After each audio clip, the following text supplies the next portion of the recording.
There is a quiet exhaustion that does not come from physical labor. It comes from thinking too much, from carrying thoughts that never rest, from replaying conversations, predicting outcomes, and preparing for problems that may never arrive. Many people live inside this mental noise without realizing how heavy it has become. They assume this constant thinking is normal, necessary, responsible. But over time, it drains something essential from the soul. You may wake up already tired even after sleeping. Your body rested, but your mind did not. Thoughts began moving the moment you opened your eyes. Plans, worries, expectations, regrets. Before the day even started, your inner world was already crowded. Peace had no space to enter because the mind had already taken control. This is often where overthinking begins, not as a flaw, but as a coping mechanism. At some point in your life, thinking more felt safer than feeling. Analyzing felt more reliable than trusting. Anticipating danger felt wiser than being surprised by it. So the mind learned to stay active, alert, and busy. Over time, this activity became constant. But constant thinking comes at a cost. It disconnects you from the present moment. It pulls you into imagined futures and unresolved pasts. It convinces you that rest is irresponsible and silence is dangerous. Even moments meant for peace become opportunities for worry. Many people confuse overthinking with wisdom. They believe that if they think hard enough, they can prevent pain. If they analyze deeply enough, they can control outcomes. If they stay alert enough, they can protect themselves. But overthinking does not protect you. It only keeps you tense. The mind was never meant to lead your entire life. It is a tool, not a guide. When it takes the lead, fear often follows. Fear of making the wrong choice. Fear of missing something important. Fear of not being enough. Fear of what comes next. This fear does not always shout. Often it whispers. It disguises itself as responsibility, preparation, or concern. But beneath it is the same question repeating quietly. What if something goes wrong? Living this way slowly reshapes how you experience life. Joy feels fragile. Rest feels temporary. Silence feels uncomfortable. Even good moments carry a shadow of anticipation, as if something might disrupt them at any second. You may notice that your body responds to this constant mental activity: tight shoulders, shallow breathing, a restless chest, difficulty sleeping. These are not random symptoms. They are signals. Signals that the mind has been carrying too much for too long. This is where the invitation begins. Not an invitation to stop thinking entirely, but an invitation to change what leads you. Placing the Holy Spirit first does not mean abandoning responsibility or ignoring reality. It means recognizing that your mind was never meant to carry the weight of guidance alone. It means allowing something deeper than thought to lead. Many people misunderstand what it means to put the Holy Spirit first. They imagine passivity, waiting, doing nothing. But this is not surrender. This is avoidance. True surrender is active. It is a conscious choice to trust a different order. When the Holy Spirit is placed first, the order changes. Instead of thoughts leading and faith following, faith leads and thoughts follow. The mind still functions, but it no longer dominates.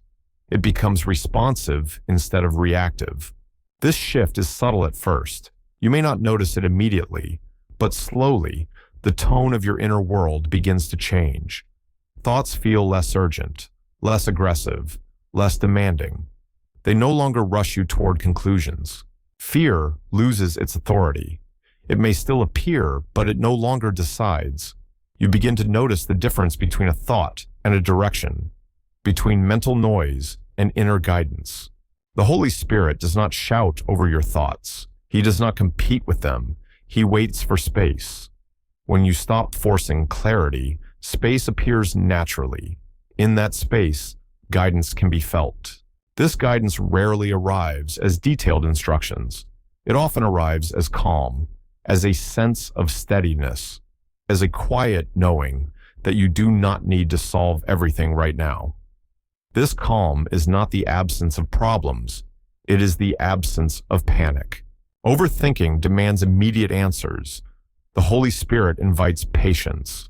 Overthinking insists on certainty. The Holy Spirit allows mystery. Overthinking pushes you to act before you are ready. The Holy Spirit teaches you to pause. This pause is not wasted time. It is where alignment begins. When you pause, you reconnect with your body. Your breath deepens. Your muscles soften. Your attention returns to the present. In this state, decisions feel different. They are less forced, less desperate, less heavy. Putting the Holy Spirit first also changes how you experience uncertainty. Uncertainty no longer feels like a threat that must be eliminated. It becomes a space where trust can grow. You learn that you can move forward without knowing everything. This is deeply uncomfortable at first, especially if you have relied on overthinking for years. The mind resists surrender because it equates control with safety. But control has never given you lasting peace. It has only kept you busy. Trust offers something control cannot. It allows rest, even when answers are incomplete. It allows movement without panic. It allows peace without explanation. You may notice that when you begin to place the Holy Spirit first, your inner dialogue shifts. Instead of asking, "What if I fail?" you begin to ask, "What if I am being guided?" Instead of rehearsing worst-case scenarios, you become open to direction. This openness does not remove challenges. Life remains complex. Decisions still matter, but the weight changes. You are no longer carrying everything alone. There is relief in realizing that you do not have to be the source of wisdom. You do not have to predict every outcome. You do not have to guard every possibility. Guidance does not depend on your mental effort. This does not mean you stop thinking. It means you stop worshiping thought. You stop treating your mind as the ultimate authority. You allow something deeper to lead. Putting the Holy Spirit first is not a dramatic act. It is a daily practice, sometimes a moment-by-moment choice. Each time you pause instead of panic. Each time you choose trust over fear. Each time you allow silence instead of filling it with worry. These choices may feel small, but they accumulate. Over time, the habit of overthinking loosens. The nervous system learns that it is safe to rest. The soul learns that it is allowed to be guided. As this first part comes to rest, you do not need to force anything. You do not need to change overnight. Simply notice your mind. Notice how often it rushes, anticipates, and worries. And gently consider the possibility that you do not have to live this way. You are allowed to rest your thoughts. You are allowed to trust guidance. You are allowed to place the Holy Spirit first. This is where the journey begins, not with answers, but with openness, not with control, but with trust, not with silence, but with a different voice leading the way. Overthinking rarely announces itself loudly. It usually enters quietly, disguised as responsibility, preparation, or care. At first, it feels productive. You replay conversations to avoid mistakes. You imagine future scenarios to protect yourself from pain. You analyze decisions because you do not want to fail. But over time, what began as caution slowly becomes captivity. The mind never rests. Peace feels postponed. Life becomes something you manage rather than something you live. Many people believe overthinking is simply part of who they are. They say, "This is just how my mind works," or "I have always been like this." But overthinking is not a personality trait. It is a learned response to fear, uncertainty, and the desire for control. It develops when trust has been replaced by self-reliance, and when safety feels dependent on predicting every possible outcome. This is where the Holy Spirit invites a different way of living. To put the Holy Spirit first is not to turn off the mind, but to remove it from the throne. The mind is a tool, not a leader. When thoughts take the lead, they demand certainty before peace. They insist on answers before rest. They ask you to solve tomorrow before you are allowed to sleep tonight. The Holy Spirit reverses this order. He brings peace first, then clarity. He brings rest before explanation. Overthinking is rooted in the belief that if you think long enough, you can prevent pain. But life does not respond to mental effort the way fear promises it will. No amount of analysis can guarantee safety. No level of preparation can remove all uncertainty. When the mind is placed first, it carries a burden it was never designed to hold. And under that burden, it becomes loud, restless, and exhausted. The Holy Spirit does not compete with your thoughts. He does not argue with them or try to overpower them. He waits. He gently invites you to notice what is driving your inner dialogue. Is it trust or is it fear? Is it peace or is it urgency? Is it faith or is it control? When you begin to put the Holy Spirit first, you start by noticing this difference. You become aware of how often your thoughts rush ahead of the present moment, how quickly they move into imagined futures, how easily they replay the past. Overthinking pulls you away from what is real and places you inside what might happen. The Holy Spirit brings you back to what is here, what is now, and what is held. This shift does not happen all at once. Overthinking is a habit, and habits loosen gradually. At first, you may still think excessively, but you will notice a pause before you follow the thought. You will feel a small space between the thought and your reaction. That space is important. It is where guidance begins. In that space, you learn to ask a different question. Instead of asking, "What if this goes wrong?" you ask, "What is being asked of me right now?" Instead of asking, "How do I control this outcome?" you ask, "What is my next faithful step?" These questions do not demand full understanding. They invite trust. The Holy Spirit rarely reveals the entire path. He reveals the next step. Overthinking demands the whole map. Faith moves with a lamp that lights only the ground beneath your feet. This is uncomfortable for the mind because the mind wants certainty, but it is freeing for the soul because the soul was created to be led, not to predict. When you allow the Holy Spirit to lead, your thoughts begin to change in tone. They may still arise, but they are no longer frantic. They no longer shout. They begin to feel like suggestions instead of commands. You realize that not every thought requires engagement. Not every concern deserves your attention. Some thoughts can be noticed and released without response. This is one of the quiet miracles of placing the Holy Spirit first. You stop arguing with your mind. You stop trying to defeat every anxious thought. You simply stop letting them lead. Peace does not come from winning mental battles. It comes from changing who holds authority.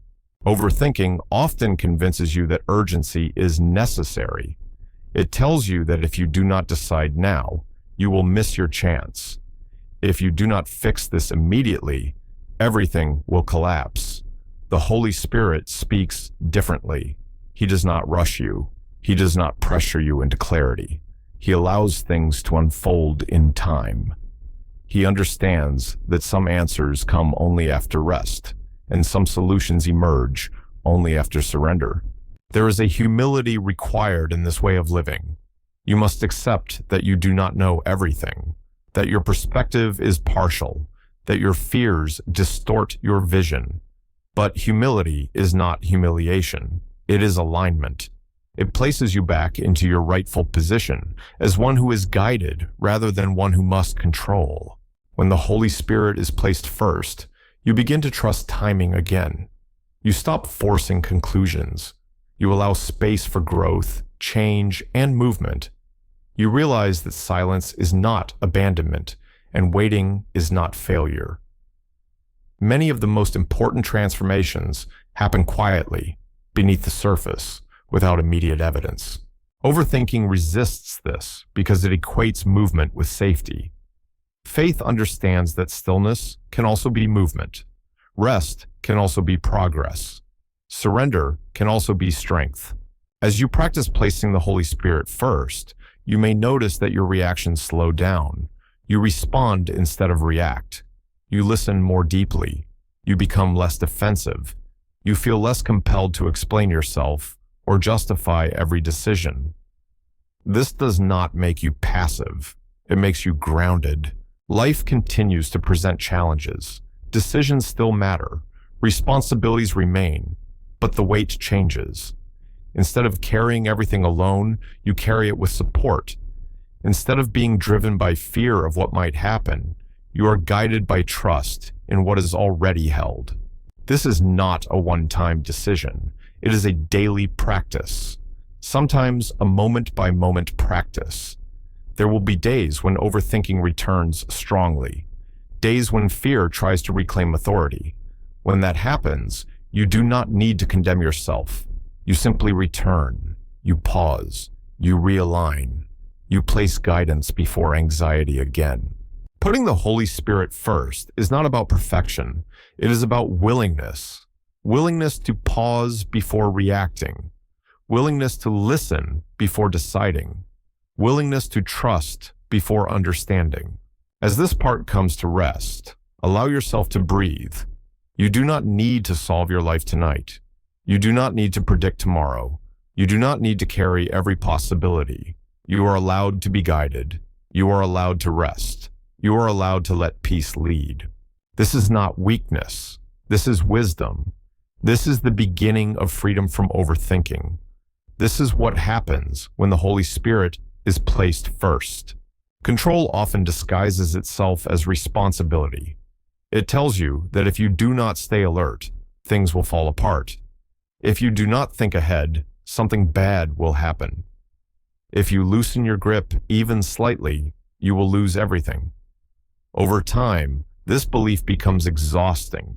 You are always on guard, always calculating, always preparing for outcomes that may never arrive. The mind becomes a place of constant vigilance rather than peace. Many people confuse control with strength. They believe strong people are those who manage everything, anticipate every problem, and never appear uncertain. But true strength is not found in tightening your grip on life. It is found in knowing when to release it. Putting the Holy Spirit first requires you to confront this misunderstanding directly. When you place the Holy Spirit first, you begin to recognize how deeply control has shaped your inner world. You notice how often you replay conversations, trying to fix what is already past. You notice how often you imagine future scenarios, trying to protect yourself from disappointment. Control lives in the future and the past. It rarely rests in the present moment. The Holy Spirit invites you back into the present. Not because the future does not matter, but because guidance is always given now. Control wants guarantees. The Spirit offers direction. Control demands certainty. The Spirit offers peace. These two voices cannot lead at the same time. Letting go of control does not mean you stop caring. It means you stop carrying what was never meant to be yours alone. There is a difference between responsibility and burden. Responsibility is healthy. Burden crushes. Overthinking often turns responsibility into burden by insisting that everything depends on you. This is where fear quietly enters. Fear tells you that if you do not manage every detail, you will fail. It tells you that trust is risky, that surrender is dangerous. But fear does not see clearly. It interprets uncertainty as threat. The Holy Spirit interprets uncertainty as space, space for growth, movement, and grace. To put the Holy Spirit first is to allow yourself to admit, I do not know how this will unfold. This admission is difficult for the mind because the mind equates knowing with safety. But the soul was never designed to rely on knowing. It was designed to rely on trust. As you practice releasing control, you may feel discomfort at first. The mind does not like surrender. It feels exposed without its plans and predictions. You may feel tempted to take back control quickly, to fill the silence with thought, to replace trust with analysis. This is normal. Control has been your protector for a long time, even if it has exhausted you. The Holy Spirit does not demand that you release everything at once. He works gently, often one small surrender at a time, one moment where you choose not to overthink, one situation where you choose not to rehearse worst-case scenarios, one pause where you allow peace to arrive before explanation. In these small moments, something begins to shift. You realize that nothing collapses when you stop controlling. Life continues. Breath continues. You are still held. This realization is powerful. It weakens the belief that you must manage everything to survive. Control often keeps you tense because it never rests. There is always something more to manage, something more to anticipate. Faith introduces rest into movement. It allows you to act without being driven by anxiety. You still make decisions, but they come from clarity rather than fear. Putting the Holy Spirit first changes how you relate to uncertainty. Instead of treating it as an enemy, you begin to see it as part of the journey. You stop demanding immediate answers. You allow time to do its quiet work. Many things resolve themselves not through effort, but through patience. This does not mean you become careless. It means you become attentive in a different way. You listen more deeply. You sense when to move and when to wait. You become less reactive and more responsive. This sensitivity grows not from thinking harder, but from trusting more. Overthinking thrives on the illusion that you can control outcomes if you try hard enough. Faith breaks this illusion gently. It shows you that outcomes are shaped by many forces beyond your awareness. When you stop trying to dominate those forces, you become freer to move with them. There is also grief in releasing control. Control has often been a shield against disappointment. Letting it go means accepting that some things will not turn out the way you imagined, but it also opens the door to outcomes you could never have planned. Many of the most meaningful moments in life arrive unannounced. When the Holy Spirit is placed first, you learn to trust that you will be given what you need when you need it. Not always what you want, not always what you expect, but what is necessary for growth, healing, and alignment. This trust grows slowly, through experience rather than logic. You may begin to notice that when you stop controlling, your body relaxes, your breath deepens, your shoulders soften. Control lives not only in the mind, but in the body. Releasing it brings physical relief as well as emotional peace. This way of living invites humility again. You accept that you are not the center of every outcome, that you are part of something larger, that guidance does not depend solely on your effort. This humility is not diminishing. It is freeing. It allows you to participate in life rather than dominate it. Putting the Holy Spirit first also changes how you handle mistakes. When control leads, mistakes feel catastrophic. They threaten your sense of safety and worth.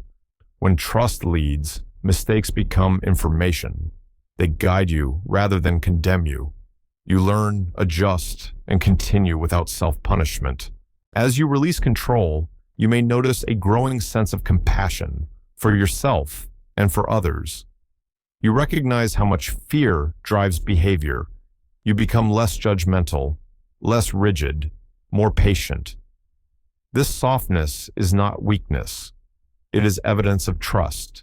There will be moments when control tries to return strongly, especially during uncertainty or stress. When this happens, you do not need to fight it. You simply notice it. You acknowledge the fear beneath it, and you choose again to place the Holy Spirit first. This choice may feel small, but it is transformative. Each time you release control, even briefly, you strengthen trust. Each time you choose guidance over anxiety, you create space for peace. Over time, this becomes a new way of being. As this part comes to rest, allow yourself to sit with the idea that you do not need to hold everything together. You are allowed to be supported. You are allowed to be guided. You are allowed to let go. Control promised safety, but delivered exhaustion. Trust offers something quieter, deeper, and more sustainable. This is the path the Holy Spirit gently invites you to walk, one step at a time.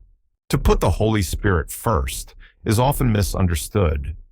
Many people imagine it means withdrawing from life, becoming passive, or waiting endlessly for signs. Others believe it means ignoring responsibility or avoiding difficult decisions. But placing the Holy Spirit first is not about doing less. It is about changing what leads you. It is about shifting the source of your direction from fear to trust, from urgency to peace, from mental pressure to spiritual alignment. Most people place their thoughts first without realizing it. They wake up already thinking. Before their body has fully rested, the mind is running ahead, planning conversations, anticipating problems, replaying past moments, predicting outcomes. Peace has not even entered the room yet, and the mind has already taken control of the day. This is the default rhythm many people live with, and over time, it becomes exhausting. When the Holy Spirit is placed first, the order changes. Faith moves before thought. Peace enters before planning. Guidance comes before analysis. This does not mean the mind disappears. Thoughts still arise. Decisions still need to be made, but the tone changes. The urgency softens. The pressure eases. The mind becomes a servant rather than a master. Overthinking thrives when fear is in charge.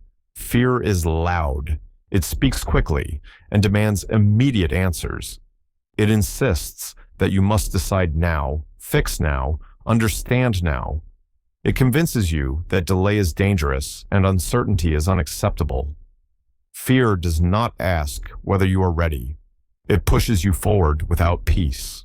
The Holy Spirit does not operate this way. He is gentle. He does not force clarity before peace arrives. He does not rush you into conclusions. He understands that the soul needs calm before direction and rest before movement. When you place the Holy Spirit first, you begin to recognize the difference between pressure and guidance. This way of living requires humility.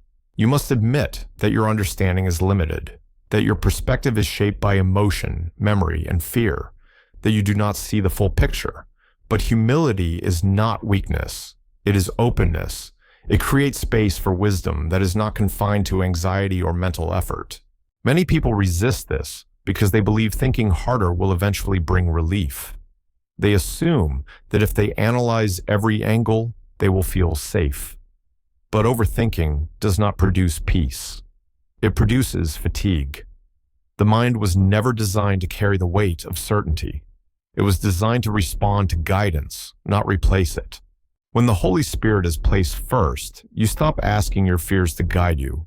Instead of letting anxiety decide your next step, you pause, you listen, you allow peace to arrive before action. This pause may feel uncomfortable at first. Overthinking is used to constant movement. Stillness feels unfamiliar, but within that stillness, something important happens. Your inner dialogue begins to change. Instead of asking, "What if everything goes wrong?" you begin to ask, "What if I am being guided?" Instead of rehearsing failure, you become open to direction. This shift does not remove challenges, but it changes how you meet them. You no longer face them alone, driven by fear. You face them supported, led by trust. Putting the Holy Spirit first also changes how you relate to timing. Overthinking demands immediate resolution. It treats waiting as a threat. Faith allows patience. It understands that not everything must be solved today. Not every question requires an answer right now. Some clarity arrives only after rest. Some answers reveal themselves only after surrender. There is relief in realizing that you do not have to be the source of wisdom. You do not need to predict every outcome. You do not need to guard against every possibility. When guidance comes from a place deeper than fear, your steps become steadier. Even uncertainty feels less threatening because you're no longer carrying it alone. This does not mean life becomes effortless. Responsibilities remain, decisions still matter, but the weight shifts. Instead of carrying everything through mental strain, you move with support.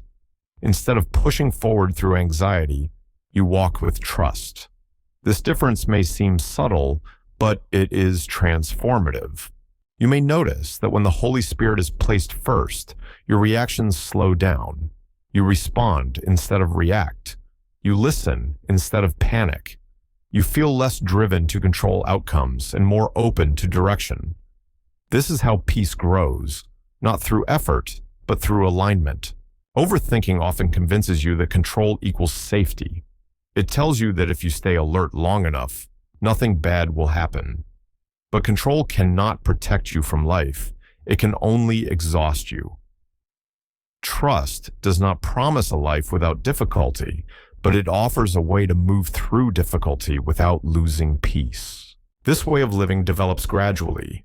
Most people were trained to rely on their minds first. Trust is learned through practice, not theory.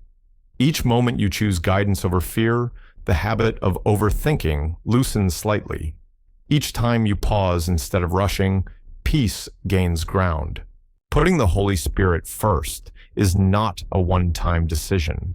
It is a daily choice, sometimes a moment-by-moment choice. There will be days when fear tries to reclaim leadership. When that happens, you do not need to judge yourself. You simply return. You pause. You realign the order again. This path does not require perfection. It requires willingness. Willingness to pause. Willingness to listen. Willingness to move without full understanding. Willingness to trust that guidance is present even when clarity is not. As this part comes to rest, allow yourself to sit with this truth gently. You do not need to change overnight. You do not need to silence your mind completely. You only need to change what leads you. Peace before planning, trust before fear, guidance before anxiety. This is what it means to put the Holy Spirit first. Not withdrawal from life, but a deeper way of walking through it. A lighter way of carrying responsibility. A quieter way of making decisions. A way of living where peace is no longer postponed until everything is solved, but present, even while things are still unfolding. One of the most difficult things for the overthinking mind to accept is slowness. Slowness feels unsafe. It feels like delay, like risk, like falling behind. The mind equates speed with protection and urgency with importance. But when you place the Holy Spirit first, you begin to discover a different rhythm, one that does not rush, yet never wastes time. Overthinking pushes you to move before peace arrives. It convinces you that hesitation is dangerous and stillness is weakness. It urges you to decide quickly, speak quickly, react quickly, even when your inner world is unsettled. This constant forward pressure creates exhaustion, not progress. You may be moving, but you are not being led. The Holy Spirit does not rush because he sees what you cannot see. He understands timing beyond the urgency of fear. When you place him first, you are invited to slow down, not to stop living, but to move at the pace of trust rather than anxiety. This slowing down feels unfamiliar at first. It can even feel wrong. But within it, clarity begins to form. Many people fear slowing down because they believe problems will grow if they are not constantly addressed. But not every problem requires immediate action. Some issues resolve themselves when pressure is removed. Some decisions become clear only after rest. Overthinking tries to force answers prematurely. The Holy Spirit allows answers to mature. Putting the Holy Spirit first means accepting that guidance often comes one step at a time. The mind wants the entire plan. It wants reassurance about every outcome. Faith operates differently. It offers enough light for the next step, not the whole journey. This can feel uncomfortable, especially if you are used to planning far ahead. But it is also freeing. You no longer have to carry the weight of tomorrow today. When you slow down under guidance, you begin to notice how often your thoughts were driven by fear rather than necessity. You see how many decisions were fueled by urgency instead of wisdom. Slowing down reveals what truly matters and what was merely noise. This does not mean you become indecisive. It means you become discerning. You learn to tell the difference between intuition and anxiety, between guidance and impulse. Overthinking blurs these lines. Trust sharpens them. The Holy Spirit often speaks through peace rather than pressure.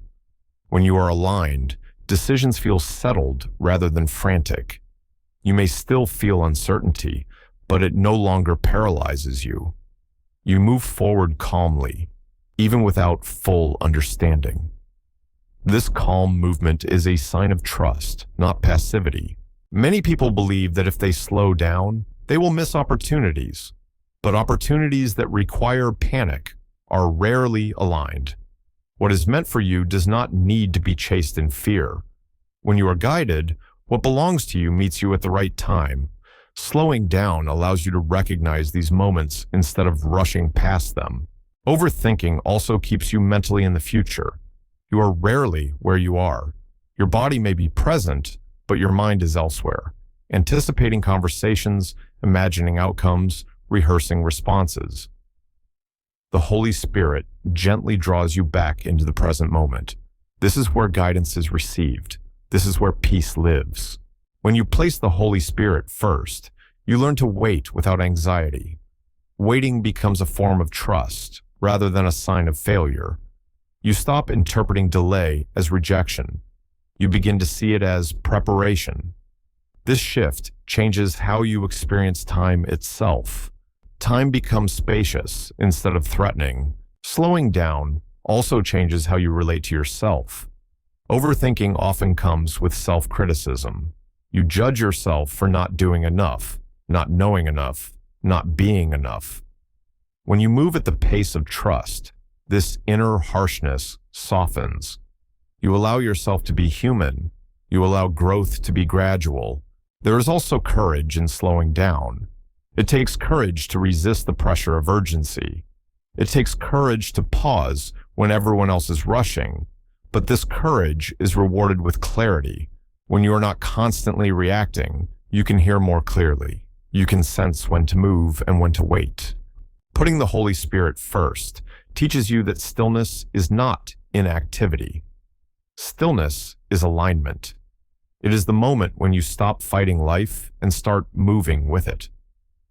Many of the most important shifts happen during these quiet pauses, when you are no longer forcing outcomes. Overthinking tells you that you must always be doing something to stay safe. Faith tells you that sometimes the safest thing is to rest. This rest is not escape, it is renewal. It restores your perspective so that when you do move, you move wisely. As you practice slowing down, you may notice resistance from within. The mind may grow louder at first, trying to pull you back into urgency. This is normal. Overthinking is a habit, and habits protest when they lose control. You do not need to silence these thoughts aggressively. You simply do not need to follow them. Each time you choose to slow down, you strengthen trust. Each time you wait for peace before acting, you weaken the grip of fear. Over time, this becomes a new way of living. Decisions feel lighter. The future feels less threatening. The present feels more alive. Slowing down under guidance also changes how you handle mistakes. When you are rushing, mistakes feel catastrophic. When you're guided, mistakes become part of learning. You adjust without self-punishment. You continue without shame. This resilience grows from trust, not control. Putting the Holy Spirit first does not mean you will never feel anxious again. It means anxiety no longer decides for you. It may appear, but it does not lead. Guidance leads, peace leads, trust leads. As this part comes to rest, allow yourself to breathe deeply. You are not late. You are not behind. You do not need to force clarity. You are allowed to move slowly. You are allowed to take one step at a time. You are allowed to trust that guidance is already at work, even when nothing seems to be happening. This is the rhythm of a life led by the Holy Spirit, not hurried, not stalled, but steady, not driven by fear, but shaped by trust, not overwhelmed by thought, but grounded in peace. There comes a point in prolonged overthinking when the mind no longer feels busy but tired, not the ordinary tiredness that sleep can fix, but a deeper exhaustion that settles into the body and spirit. You wake up already drained. Your thoughts feel heavy. Even simple decisions feel overwhelming. This is often the moment when people believe something is wrong with them, but in many cases, nothing is broken. You are simply carrying too much alone. Overthinking eventually reaches a limit. The mind was never designed to operate without rest. When fear has been leading for too long, the result is not clarity, but depletion. At this stage, trying harder does not help. Thinking more does not solve the problem. In fact, effort becomes part of the exhaustion. This is where the Holy Spirit invites a different response, not more effort, but rest. Putting the Holy Spirit first when you're deeply tired is especially difficult. Fatigue makes trust feel risky. When you are exhausted, control feels like the only thing keeping you upright. Letting go feels dangerous. But exhaustion itself is often the signal that control has gone too far. It is the body and soul asking for a different way. The Holy Spirit does not shame you for being tired. He does not demand strength you do not have. He does not ask you to think your way out of exhaustion. He meets you where you are, slowed down, worn out, uncertain. His guidance at this stage is often very simple, not complex instructions, not big revelations, just permission to rest. Overthinking resists rest because it believes rest is irresponsible. It whispers that if you stop, everything will fall apart. But rest under guidance is not abandonment. It is alignment. It is allowing the weight you have been carrying to shift, even briefly, so that your system can breathe again. When the Holy Spirit is placed first in seasons of exhaustion, priorities begin to change. Urgency loses its authority. You stop trying to solve everything at once. You begin to focus only on what is necessary now. This narrowing of focus is not limitation, it is protection. Many people underestimate how spiritual exhaustion can be. They assume they are weak or failing, but often exhaustion is the result of prolonged vigilance, of living in anticipation of threat, of managing emotions, of staying mentally alert for too long. The Holy Spirit recognizes this and responds with gentleness, not pressure. Resting in guidance does not mean your responsibilities disappear. It means they are held differently. You stop carrying them with tension. You stop rehearsing worst-case scenarios. You stop forcing solutions when your inner world is depleted. Instead, you allow stillness to do some of the work. In deep exhaustion, the Holy Spirit often speaks through silence. Not because he has nothing to say, but because your system needs quiet before it can hear. Overthinking fills every gap with noise. Guidance often arrives when that noise settles. This silence can feel uncomfortable at first. The mind is used to constant activity. Stillness feels empty, but slowly the emptiness becomes spacious. Breath deepens. The body softens. You realize that nothing is collapsing simply because you have stopped pushing. Putting the Holy Spirit first in exhaustion means accepting that you are not meant to be strong all the time. Strength has seasons. There are moments for action and moments for rest. Overthinking ignores these rhythms. Faith honors them. You may notice that when you stop forcing thought, emotions begin to surface. Fatigue often hides sadness, disappointment, or grief that has been postponed. The Holy Spirit does not rush these feelings away. He allows them to be acknowledged without judgment. Healing often begins with permission to feel. This stage requires trust of a different kind.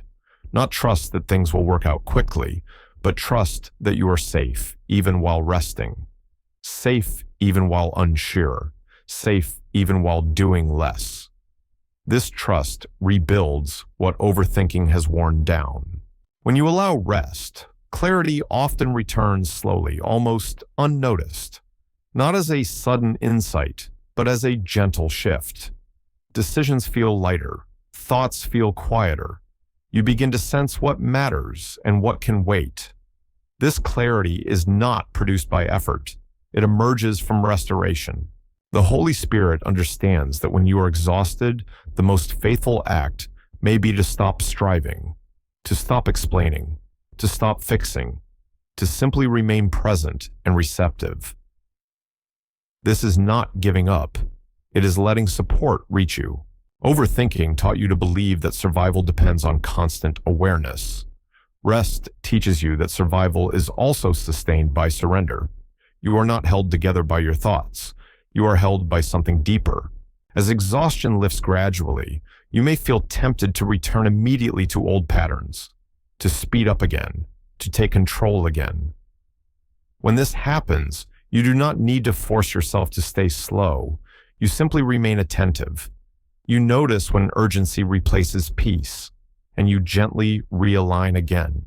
Putting the Holy Spirit first does not mean you will never feel tired, but it changes how you respond to tiredness.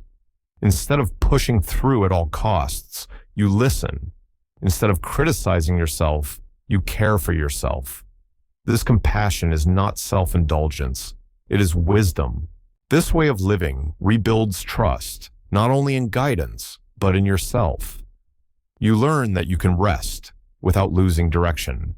You can pause without falling behind. You can stop without everything breaking. As this part comes to rest, allow yourself to release the idea that you must always be strong.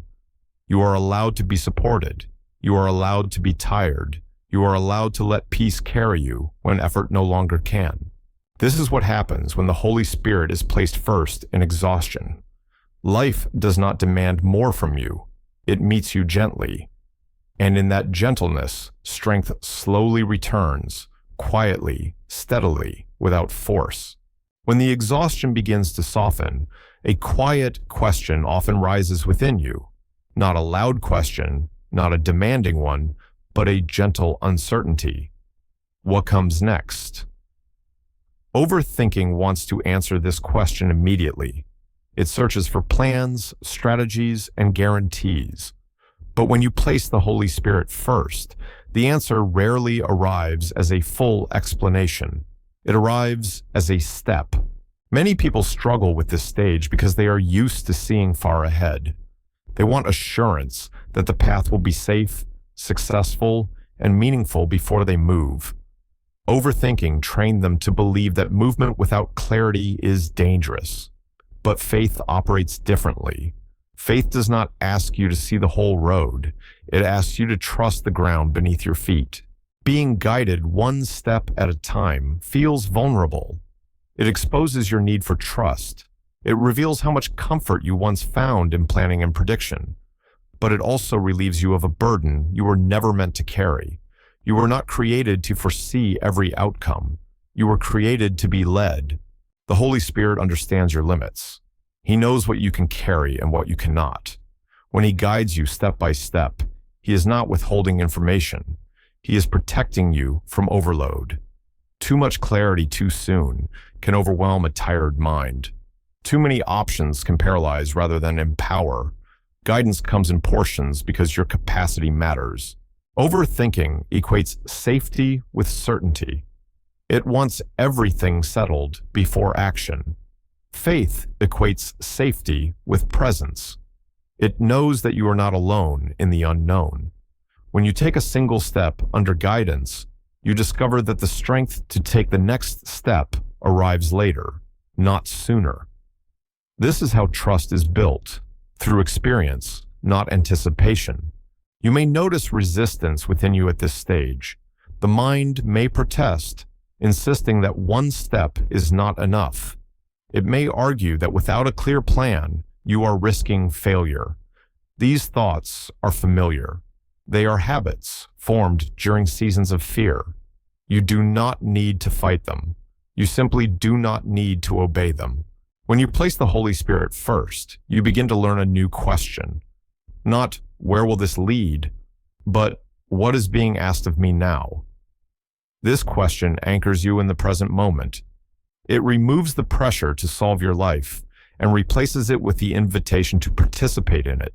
Being guided step by step also changes how you experience uncertainty. Instead of treating it as a threat, you begin to see it as a space where trust can operate. Uncertainty no longer means danger. It means dependence. And dependence, when placed in the right hands, becomes peace. This does not mean the path is always easy. Some steps require courage. Some steps require patience. Some steps ask you to let go of familiar patterns, relationships, or identities. But each step is accompanied by enough grace to take it. You are never asked to move without support. Overthinking often imagines that guidance will feel dramatic or obvious. It expects clear signs, strong emotions, or undeniable certainty. But the Holy Spirit often leads quietly. Guidance may feel simple, even ordinary. A conversation you feel drawn to have, a boundary you feel called to set, a pause you feel encouraged to take. These small movements matter more than you realize. When you follow guidance step by step, you begin to notice how much of your previous movement was driven by fear rather than alignment. You rushed not because the moment required it, but because anxiety demanded it. Under guidance, movement becomes intentional. You move because it is time, not because you are afraid to wait. This way of living also reshapes your relationship with mistakes. When you believe you must see everything ahead, mistakes feel catastrophic. But when you move step by step, mistakes become part of learning. You adjust, you grow, you continue. Guidance does not disappear because you misstep. It adapts with you. Placing the Holy Spirit first teaches you that progress is not measured by speed, but by alignment. You may move slower than others, but you move with peace. You may take fewer steps, but they are grounded. This steadiness builds resilience. You are less shaken by uncertainty because you are not relying on foresight for stability. There is also a deep relief in realizing that you do not need to figure out your entire future. Many people carry a constant sense of pressure because they believe their next decision must solve everything. Under guidance, decisions are allowed to be partial. You do what you can now, the rest unfolds later. As you practice this, your body often responds before your mind does. Tension decreases, breath becomes deeper, sleep improves. These are signs that your system is no longer in constant anticipation of threat. You are learning to trust the process of being led. Overthinking taught you to stay ahead of life. Faith invites you to walk with it. When you walk with life instead of racing it, you begin to notice moments of beauty, connection, and meaning that urgency once hid from you. These moments nourish you. They restore what fear consumed. Being guided step by step also teaches patience with yourself. You stop expecting instant transformation. You accept that growth happens gradually. You stop demanding that one insight fix everything. Instead, you allow understanding to deepen over time. There will be days when you wish for more clarity, days when you feel frustrated by the slow pace. When that happens, you are not failing. You are simply human. The Holy Spirit does not withdraw because you feel impatient. He remains steady, inviting you back to the present step. Placing the Holy Spirit first means trusting that what you need will be given when you need it, not earlier, not later, at the right moment. This trust loosens the grip of overthinking because it removes the illusion that you must secure the future yourself. As this part comes to rest, allow yourself to release the demand to see far ahead. You do not need the whole map. You need the next step. And even that step does not require certainty, only willingness. You are not behind. You are not lost. You are being led, even when the path feels narrow, even when the future feels hidden. Guidance is not absent just because it is quiet. This is the freedom of a life led step by step, not rushed, not stalled, but steady, supported, and deeply at peace. Fear has a way of raising its voice when everything else grows quiet. When you slow down, when you stop overthinking, when you begin to trust guidance instead of control, fear often feels threatened. It speaks louder. It presents worst-case scenarios. It questions your decisions. It warns you of danger just beyond what you can see. This does not mean you are doing something wrong. It often means you are doing something new. Many people believe fear must be eliminated before peace can exist. They assume that if fear is present, trust has failed. But fear is not proof that guidance is absent. Fear is simply a reaction to uncertainty. The Holy Spirit does not demand that fear disappear before He leads you. He leads you through it. Overthinking tries to silence fear by analyzing it. It dissects every possibility, hoping to reduce anxiety through understanding. But fear does not respond to logic the way the mind expects. The more attention fear receives, the more it grows. The Holy Spirit responds differently. He does not argue with fear, He outlasts it. When fear speaks loudly, it often disguises itself as wisdom. It tells you it is protecting you. It claims that hesitation is caution, and that doubt is intelligence. But fear-driven caution keeps you frozen. Fear-driven wisdom always points backward or sideways, rarely forward. Guidance, even when gentle, always invites movement. Placing the Holy Spirit first during moments of fear requires discernment. You learn to notice the difference between a warning that brings clarity and fear that brings paralysis. Guidance may alert you, but it does not overwhelm you. Fear overwhelms. It tightens your body. It speeds your thoughts. It demands immediate action or complete withdrawal. The Holy Spirit does not compete with fear by becoming louder. He remains steady. His presence is calm even when your emotions are not. This steadiness becomes an anchor. You may still feel fear, but it no longer controls your steps. You move with fear present, not fear leading. Fear often grows strongest when you are on the edge of change. It resists transitions. It prefers familiar discomfort to unfamiliar possibility. Overthinking amplifies this resistance by rehearsing everything that could go wrong. The Holy Spirit gently reminds you that growth always involves uncertainty. Safety does not come from staying the same.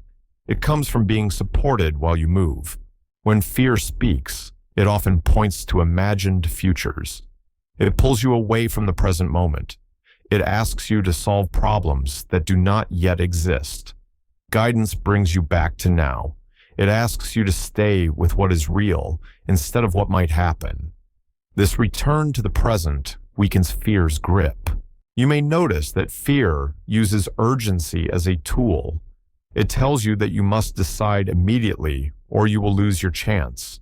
It pressures you into action without peace. The Holy Spirit never rushes you this way. Even when action is required, it comes with a sense of calm readiness, not panic. Placing the Holy Spirit first teaches you to wait for peace before moving, even when fear is loud. This waiting is not avoidance, it is alignment. It ensures that your steps are guided rather than reactive. Over time, you learn that fear loses power when it is not obeyed. This does not mean you become fearless. Courage is not the absence of fear. It is movement guided by trust, despite fear. The Holy Spirit does not promise a life without fear. He promises a life where fear does not decide. As you practice this, you may notice that fear begins to change its tone. It may still appear, but it no longer dominates your inner world. You become familiar with it. You recognize its patterns. You stop mistaking its voice for truth. This familiarity weakens fear's authority. Fear also often carries messages from the past. It remembers times you were hurt, disappointed, or overwhelmed. It tries to protect you by keeping you from similar experiences. The Holy Spirit honors your history, but he does not allow it to define your future. He invites healing rather than avoidance. When fear arises, the Holy Spirit often invites compassion rather than resistance. You acknowledge fear without letting it rule you. You recognize it as a part of your human experience, not the center of your identity. This compassion softens fear instead of fueling it. Overthinking feeds fear by keeping it constantly in focus. Trust shifts focus elsewhere. It places attention on presence, guidance, and peace. What you focus on grows. When you stop feeding fear with constant analysis, it gradually loses strength. There will be moments when fear feels convincing, when it seems logical, when it appears to make sense. In those moments, you do not need to prove fear wrong. You simply need to decide who leads. Guidance does not require you to understand everything fear presents. It asks you to trust beyond it. Placing the Holy Spirit first also changes how you speak to yourself during fear. Instead of criticizing yourself for being afraid, you respond with patience. You allow fear to exist without shame. This self-kindness creates safety within you, making it easier to trust. Fear often tells you that you are alone in your uncertainty. Guidance reminds you that you are not. Even when answers are unclear, presence is constant. This presence does not remove all discomfort, but it makes discomfort bearable. As fear loses its grip, you may notice moments of quiet confidence emerging. Not dramatic confidence, but a steady knowing that you can handle what comes. This confidence does not come from prediction. It comes from experience. You have been guided before. You will be guided again. Placing the Holy Spirit first during fear teaches you that peace is not the absence of threat, but the presence of trust. You stop waiting for fear to disappear before you move. You move when peace leads, even if fear lingers in the background. As this part comes to rest, allow yourself to acknowledge any fear you are carrying without judgment. You do not need to push it away. You do not need to solve it. Simply notice it, and then notice something deeper, your willingness to trust anyway. Fear may speak loudly, but it does not speak last. Guidance does.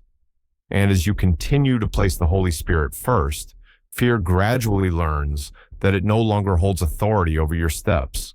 One of the clearest signs that fear has been leading is the constant feeling of being rushed. Even when nothing urgent is happening, the mind feels pressured. There is a sense that time is slipping away, that decisions must be made quickly, that delay equals danger.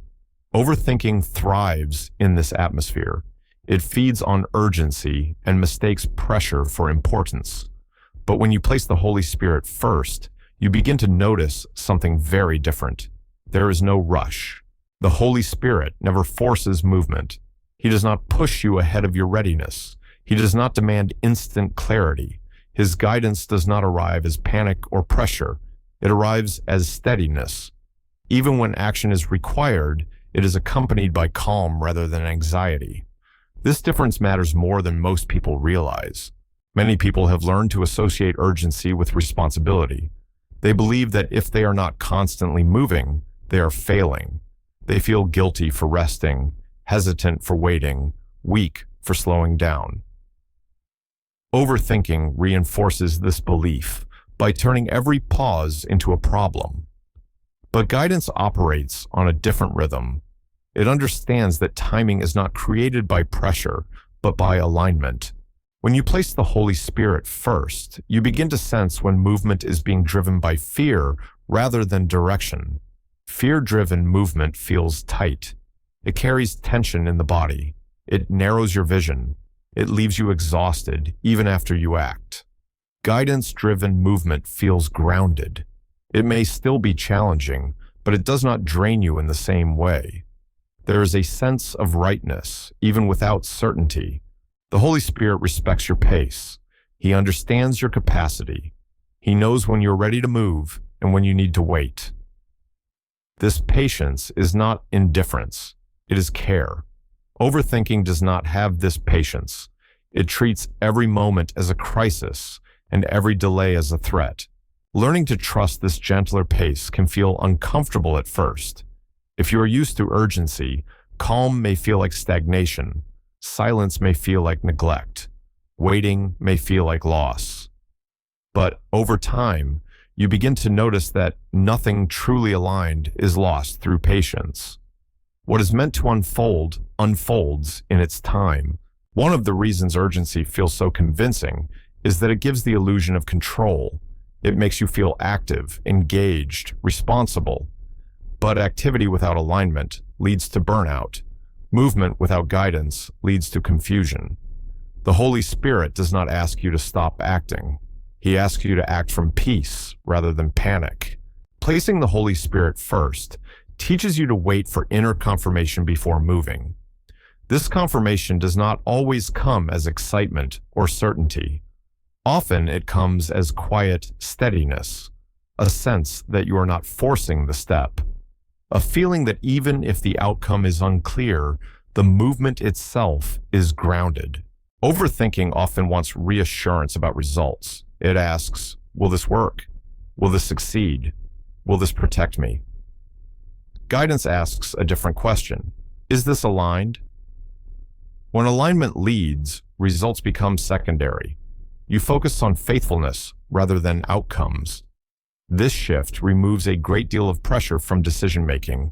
The Holy Spirit also understands that growth happens in seasons. There are seasons of action and seasons of rest, seasons of clarity and seasons of waiting. Overthinking resists these natural rhythms. It wants constant progress, constant certainty, constant movement. Guidance honors cycles. It knows when to advance and when to pause. You may begin to notice that when you stop rushing, your awareness expands. You see details you missed before. You sense subtle nudges that urgency once drowned out. Guidance often speaks softly. It requires space to be heard. When you are constantly in motion, that space disappears. Placing the Holy Spirit first also changes how you interpret silence. Overthinking treats silence as absence. It assumes that if nothing is happening, something is wrong. Guidance understands silence as preparation. Not everything needs commentary. Not every moment requires explanation. Some of the most important shifts happen quietly. This does not mean you become passive or disengaged. It means you become responsive rather than reactive. You learn to act when action is needed and to wait when waiting is wise. This discernment develops over time. It is not instant. It grows as you practice trusting peace over pressure. Urgency often creates regret. When you move too quickly, you may find yourself questioning your decisions, replaying conversations, wishing you had waited. Guidance reduces this regret because it allows space for consideration without anxiety. Even when outcomes are imperfect, you sense that you moved with integrity. The Holy Spirit does not withhold guidance to test you. He reveals it at the pace you can receive it. Too much information too quickly can overwhelm. Too many choices can paralyze. Step-by-step guidance protects your nervous system as well as your spirit. Overthinking tells you that if you slow down, you will fall behind others. But your path is not measured against anyone else's timeline. Comparison fuels urgency. Guidance dissolves it. You move at the pace that supports your growth, not someone else's expectations. As you practice this slower, steadier rhythm, your body often responds with relief. Muscles relax. Breathing deepens. Sleep improves. These are signs that your system is no longer operating in constant alert. You are learning to trust that you are not missing out by waiting. Placing the Holy Spirit first also reshapes your relationship with success. Success is no longer defined by speed or productivity alone. It is defined by peace, alignment, and faithfulness. You may accomplish fewer things in a day, but you accomplish them with greater presence and less exhaustion. There will be moments when urgency returns, especially during uncertainty or change. When this happens, you do not need to fight it. You simply notice it. You ask yourself what is leading you, fear or guidance, and you realign again. This practice strengthens trust over time. The Holy Spirit's guidance is steady even when circumstances are not. He does not abandon you because you move slowly. He does not withdraw because you need time. He remains present, patient, and attentive. As this part comes to rest, allow yourself to release the belief that everything must happen now. You are not late. You are not failing because you are waiting. You are learning a different way of moving, one that is rooted in peace rather than panic. This is the rhythm of guidance, not rushed, not forced, not anxious, but steady, gentle, and deeply supportive. When the Holy Spirit leads, there is time to breathe, time to listen, and time to move without fear. Silence can be one of the most uncomfortable experiences for an overthinking mind. When nothing seems to be happening, thoughts rush in to fill the space. Questions multiply. Doubts grow louder. The absence of visible movement is often interpreted as absence of guidance. But when you place the Holy Spirit first, you begin to understand that silence is not inactivity. It is often where the deepest work is taking place. Overthinking is trained to look for evidence. It wants signs, confirmations, progress it can measure. When those signs are missing, it assumes something has gone wrong. But guidance does not always announce itself.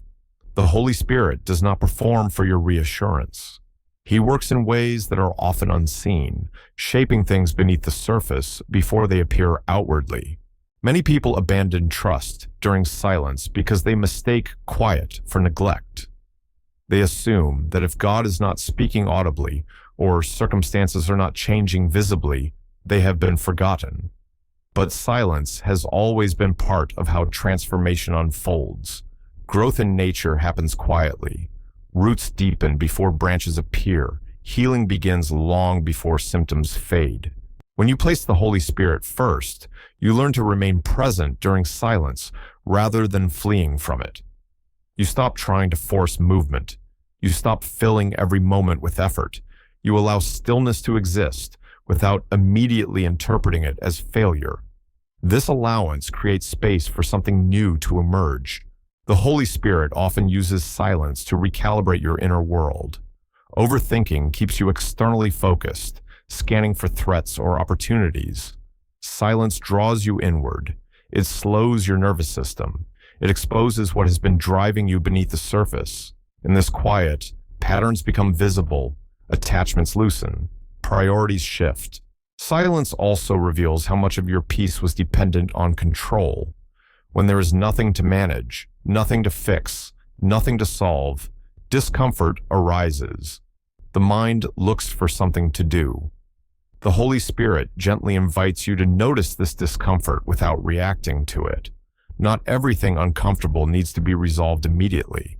This is one of the most difficult lessons for those who overthink. You are accustomed to equating action with safety. Doing something feels better than waiting, but silence teaches you that safety can exist without action. You are not in danger simply because you are still.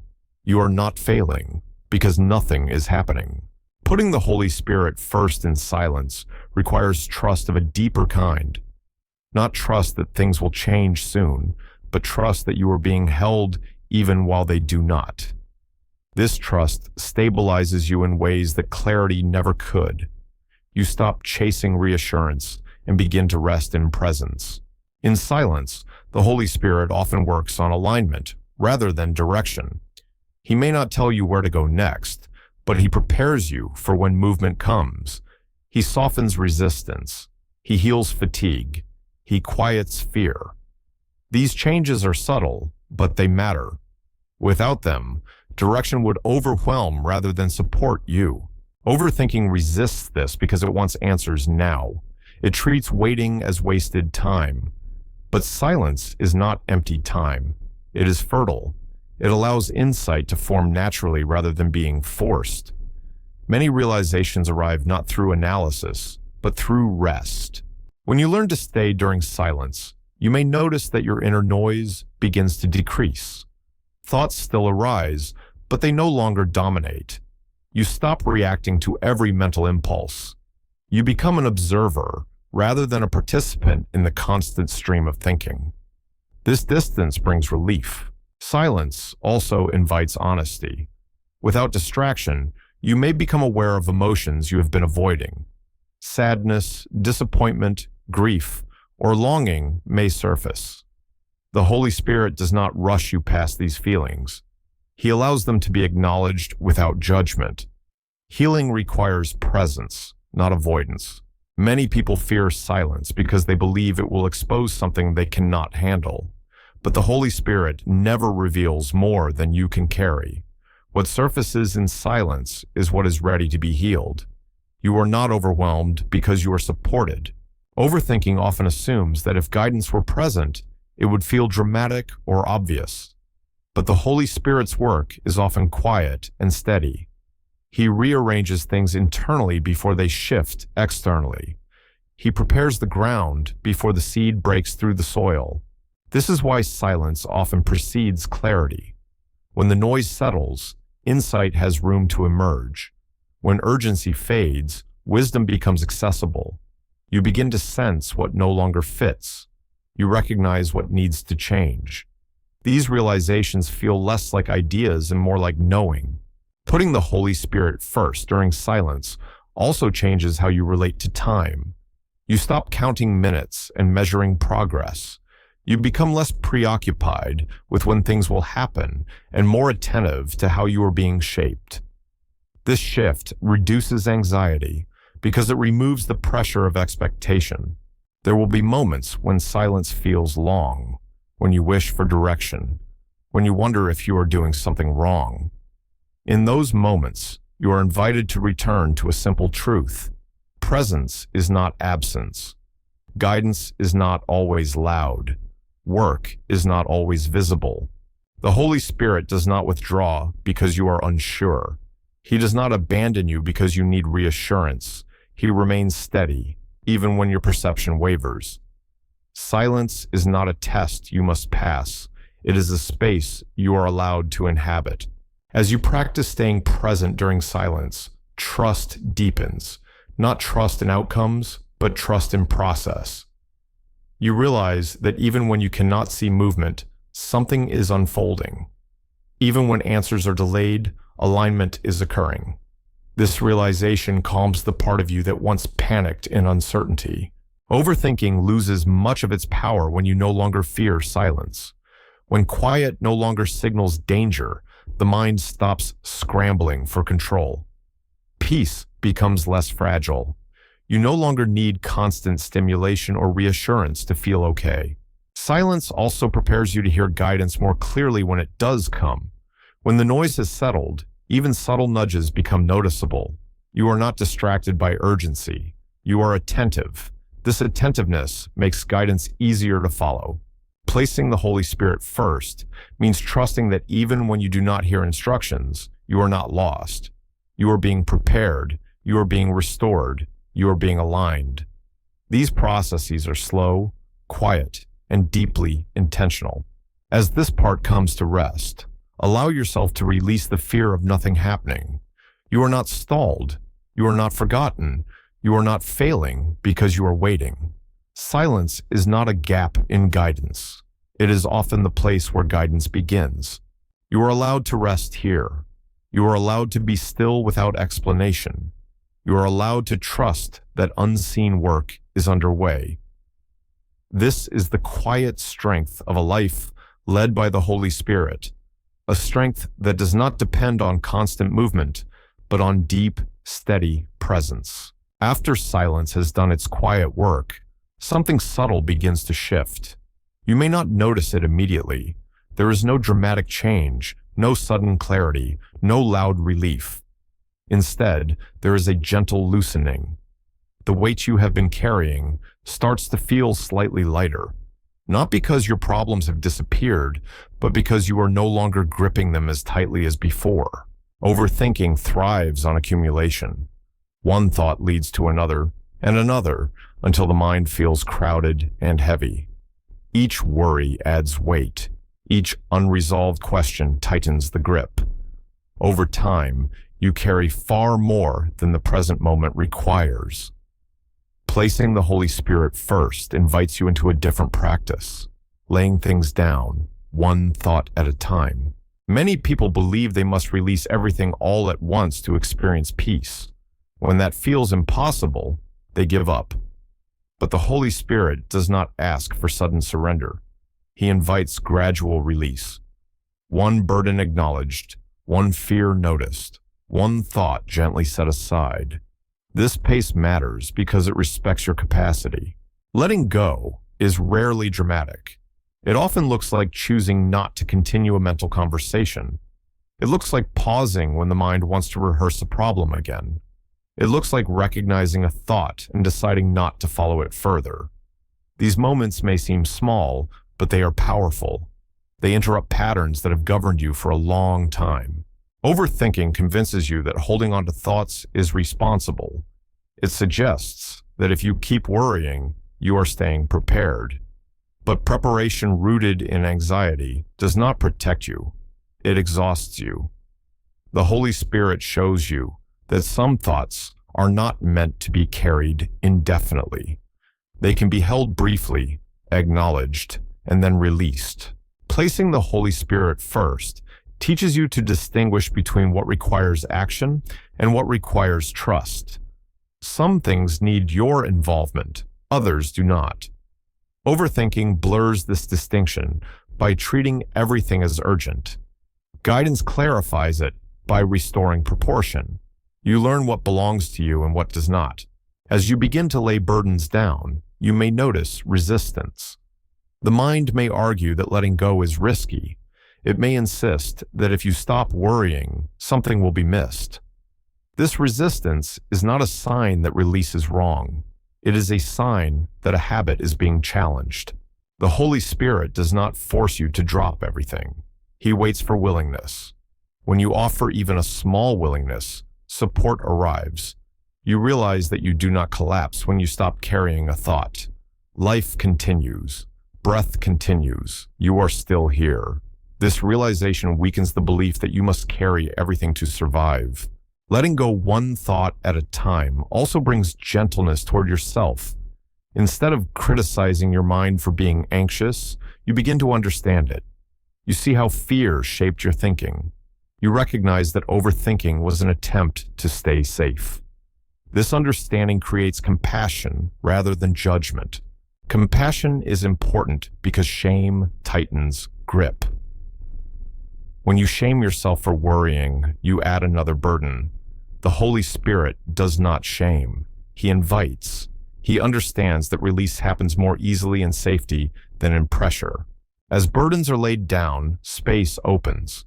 This space can feel unfamiliar at first. Overthinking filled every gap. Quiet feels strange. But slowly, the space becomes restful. You realize that you do not need to fill every moment with thought. You are allowed to simply be. This space also allows clarity to return naturally. Not forced clarity, but intuitive knowing. When the mind is less crowded, you sense what matters. You feel drawn toward what aligns and away from what drains. This discernment is subtle, but reliable. Laying down burdens does not mean you avoid responsibility. It means you stop confusing responsibility with worry. You still show up. You still act when needed, but you act without dragging the weight of imagined futures behind you. The Holy Spirit helps you see that many of your worries were attempts to control outcomes. Releasing them does not mean outcomes no longer matter. It means you trust that outcomes are not entirely dependent on your anxiety. This trust restores balance. You may notice physical changes as mental burdens lift. Muscles relax, breathing deepens, sleep becomes easier. These changes are not incidental. They reflect a nervous system that is no longer in constant alert. Letting go heals not only the mind, but the body. This process requires patience. Some thoughts return repeatedly. Some burdens feel heavier than others. When this happens, you do not need to force release. You simply return again. Each time you choose not to engage a familiar worry, you weaken its hold.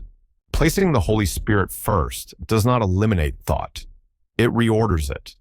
Thoughts become visitors rather than rulers. They pass through without demanding obedience.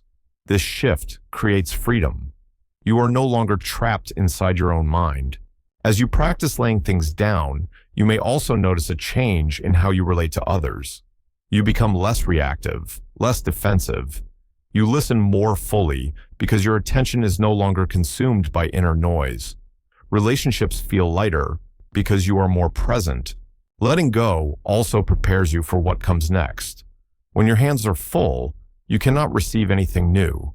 Releasing burdens creates capacity. Capacity for guidance. Capacity for connection. Capacity for joy. Overthinking told you that vigilance was necessary for survival. Guidance shows you that surrender is also a form of strength, not the strength of control, but the strength of trust. This strength grows quietly. There is no applause for letting go, no external validation, but internally, something stabilizes. You feel less fragile, less easily shaken. Peace becomes less dependent on circumstances. As this part comes to rest, allow yourself to notice what you might be carrying unnecessarily. You do not need to drop everything today. Simply notice one thought, one concern, one weight you can set down. That is enough. You are not meant to carry life alone. You are not meant to solve everything in your head. You are allowed to release what is too heavy, one thought at a time, one moment at a time. This is how freedom from overthinking grows, not through effort, but through trust, not through control, but through guidance. And each time you place the Holy Spirit first, you take another step toward a lighter way of living.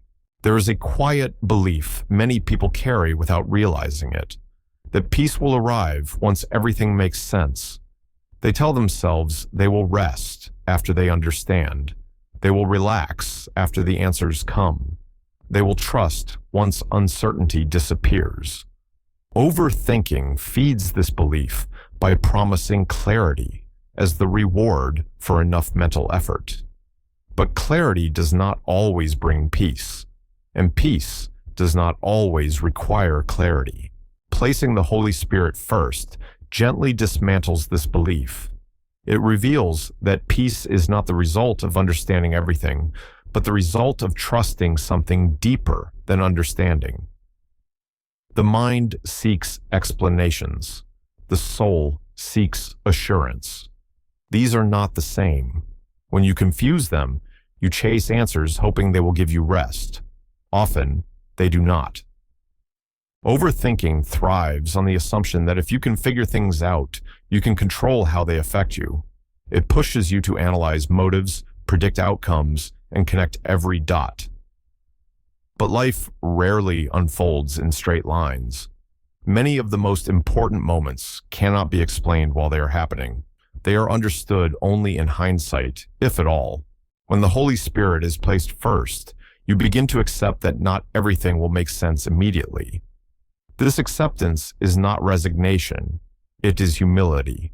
It acknowledges that your perspective is limited, shaped by emotion, memory, and fear. It opens space for wisdom that is not confined to logic. The need to understand everything is often rooted in fear. If you understand, you feel safer. If you can explain, you feel prepared. But this safety is fragile. The moment something unexpected happens, the illusion collapses, and anxiety rushes back in. Trust offers a different kind of safety, one that does not depend on explanation. The Holy Spirit does not withhold understanding to frustrate you. He understands timing. Some answers arrive only after you are ready to receive them. Others are never meant to arrive in full. This is not a failure of faith. It is a feature of being human.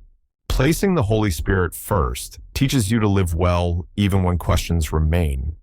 You stop postponing peace until everything is resolved. You allow calm to exist alongside uncertainty. This coexistence feels unfamiliar at first. Overthinking taught you that uncertainty must be eliminated. Trust teaches you that uncertainty can be held. You may notice that when you stop demanding explanations, tension eases. The constant pressure to figure things out softens. Your inner world becomes less argumentative. You no longer wrestle every unknown. You choose which questions deserve attention and which can be left unanswered for now. This does not mean you stop seeking wisdom. It means you stop equating wisdom with total understanding. Wisdom often knows when to stop analyzing and start resting. It recognizes when more thinking will only increase confusion rather than resolve it. The Holy Spirit often guides you by shaping your posture rather than answering your questions.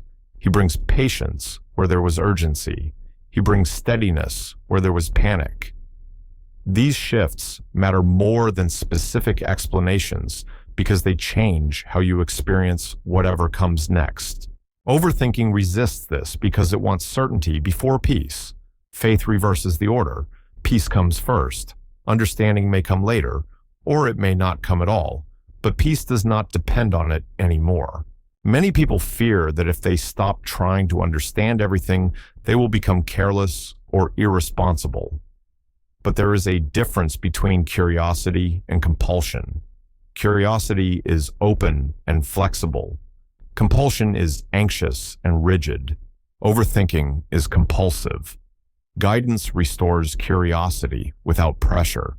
As you practice placing the Holy Spirit first, you may notice that some questions lose their urgency. They may still exist, but they no longer dominate your attention. You realize that you can live well even without their answers. This realization is freeing.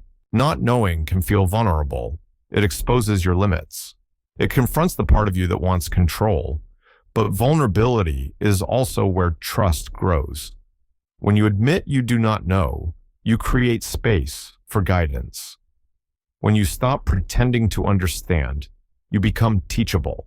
The Holy Spirit often meets you in this teachable space, not with explanations, but with presence. Presence steadies you when answers would overwhelm you. Presence reassures you when logic falls short. Overthinking often tries to protect you from disappointment by demanding certainty, but certainty cannot prevent disappointment. It can only delay peace. Trust does not prevent disappointment either, but it allows you to meet it without losing yourself. When you stop demanding understanding, you also become more patient with others. You accept that they too are limited in perspective. You become less judgmental, less reactive. Compassion grows naturally when you stop insisting that everything be clear. Placing the Holy Spirit first reshapes your relationship with mystery. Mystery is no longer an enemy. It becomes a reminder that you are part of something larger than your comprehension. This perspective humbles without diminishing you. It grounds without confining you. You may find that when you stop seeking explanations, insights arrive unexpectedly. Not because you forced them, but because your mind was no longer crowded. Clarity often comes when you are not chasing it. This paradox frustrates overthinking, but rewards trust. This way of living also changes how you handle waiting. Waiting no longer feels like wasted time. It becomes part of the process. You trust that even when you do not understand what is happening, something is unfolding. This trust makes waiting bearable. Overthinking taught you to believe that understanding equals control. Guidance teaches you that understanding is not always necessary for alignment.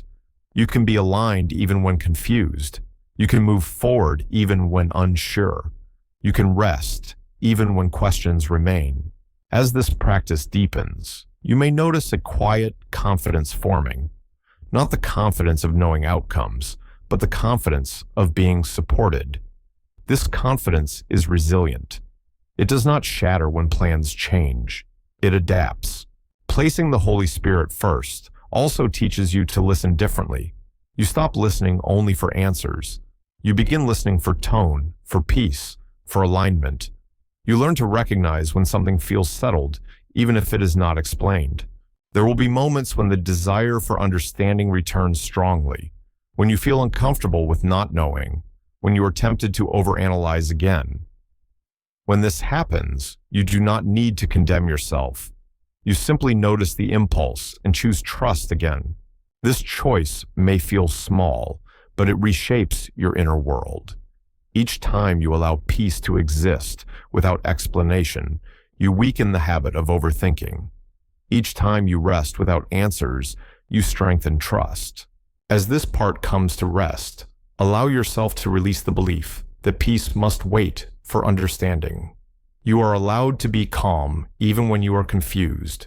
You are allowed to trust even when you do not know what comes next. You do not need to solve the mystery of your life to live it well. You do not need to understand everything to be guided. You only need to be willing to place guidance before anxiety, presence before explanation, and trust before fear. This is the quiet freedom that comes when the Holy Spirit is placed first. Not a life without questions, but a life no longer ruled by them. There are moments when nothing dramatic happens, yet everything feels different. You wake up one morning and realize that the heaviness you once carried is no longer pressing as hard. The same questions may still exist. The same circumstances may still surround you. But something inside has shifted. This is often how renewal begins, not with a sudden breakthrough, but with a quiet change in how you experience the day. Overthinking expects transformation to arrive as clarity. It looks for answers, solutions, and certainty. When those are missing, it assumes nothing has changed. But guidance works differently. When the Holy Spirit is placed first, transformation often shows itself through tone rather than information. Your thoughts feel less sharp. Your reactions feel slower. Your inner world feels more spacious. You may notice that when you wake up, your first thought is no longer fear. It may be uncertainty, but it is not panic. It may be anticipation, but it is not urgency. This subtle difference matters. It signals that your nervous system is no longer bracing for threat. You are beginning the day from a place of trust rather than defense. This change can be easy to overlook because it does not announce itself. There is no clear moment when you can say, "This is when everything changed." But over time, the accumulation of small shifts becomes undeniable. You respond differently to stress. You pause more easily. You do not spiral as quickly when something unexpected happens. Placing the Holy Spirit first does not remove challenges from your life. It changes how you meet them. Instead of waking up already rehearsing problems, you wake up more present. The day feels less like something to survive and more like something to walk through. This is not because life has become easier, but because you are no longer carrying it alone. Overthinking often steals the freshness of each day by dragging yesterday's worries into the present. It replays old conversations, old fears, old disappointments. Trust loosens this habit. You begin to experience mornings as openings rather than continuations of stress. Each day becomes a chance to start again, not because you have forgotten the past, but because you are no longer ruled by it. You may notice that decisions feel different as well. You still think, you still consider options, but there is less pressure to get everything right. You're no longer trying to guarantee outcomes. You're trying to stay aligned. This shift reduces the emotional weight of choice. Even when decisions are difficult, they feel less overwhelming. When guidance leads, the path ahead often feels gentler, even if it is still unclear. You may not know exactly where you are going, but you sense that you are moving in the right direction. This sense does not come from logic, it comes from peace. And peace, once experienced, becomes recognizable. Overthinking often keeps you mentally ahead of your life. You live in imagined futures, preparing for things that have not happened. Trust brings you back into the present. You begin to notice small details again, the light in the room, the sound of your breath, the rhythm of your steps. These details ground you. They remind you that you are here, and that here is safe enough. This renewed presence also changes how you relate to others. You listen more fully because your attention is no longer divided. You respond more thoughtfully because you are not rushing to protect yourself.